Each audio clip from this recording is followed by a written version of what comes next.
zo ji ka han lam hi chua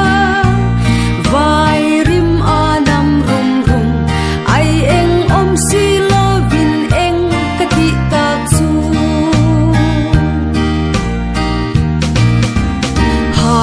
chiao chuak ang mai age ka han ti a zum chal la kok zelin i ka han ti chiama mal rol treu ang mai je ka ti thel thol mai ge akal si lo vin thui tak tak ka kal lo zir ma sa te kha el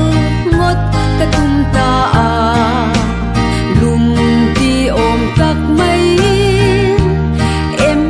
ka ti em ong ma en lo vin ka zir chi dang na lu a phei chuan ong ka ti au au thin von ka tum wangi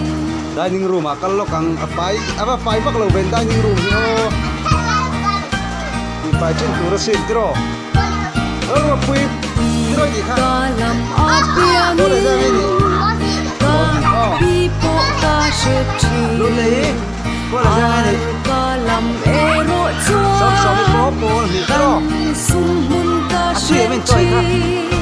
ngai ne es ka han lam hi chua